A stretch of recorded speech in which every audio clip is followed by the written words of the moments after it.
papilian ako sa imo. Asa man ka, sa pitbull o sa loyal? Pitbull. Pitbull o loyal? Doon naman na. Di man na, di mo po madungan tanan, kaya naman ko'y kuhan doon anak. Pitbull ko yun. Pitbull ka, dili ka loyal. Ano yan? So, paminawa, paano na lang na, research na lang na, ngano na, nga ako nagyatag sa inyo na, asa ka, pitbull ka o loyal. Kaya ako, loyal man dyan ko. Muli man dyan kong balay. Mana? Ako alam ko na, amot ka mo. Pero na, pitbull ko pa sa masawa po. Okay? Naabot ko ng 28 katuig sa among pag-uban. No? So, muna nga, kamu, 15 pa lang. No? Ako, pwede pag-isa. So, muna, ako nag-share ninyo, kay mo po na ang among sistema nga ginahimo nga matag na ay mga struggle nga among giabot, among ginadayong isipin. Dili na namo na paumaan. No?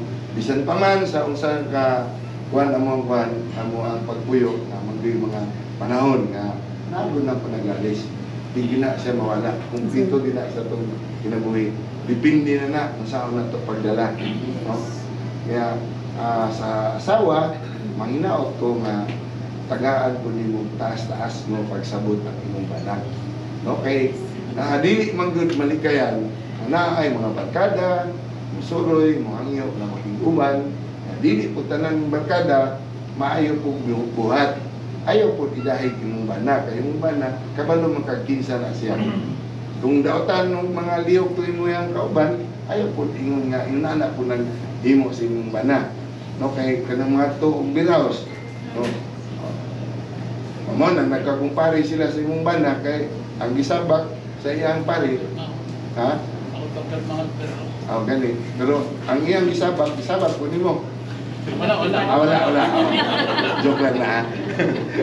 So, lang, no, as anak to itong pasensya, kanya, kanunay lang yun, isinto na to, ang Ginoo sa to, ang mga tanan na itong ibuhaton, ang mga liya ta permanente, kunya na ay mga gamay panaglingkid, no, naagoy mo pasensya sa inyo, naagoy mo step down, no, kay puro mo, patasanay mo pride, bungkag yun inyo ang buwan kay ang kalaban usahay dito ba na nakikasuko sa imong bana kung pwede lang ayaw dugaya kay bungol-bungulan nimo imong bana di gyud magwanta na sa lalaki lahi ra gyud, no?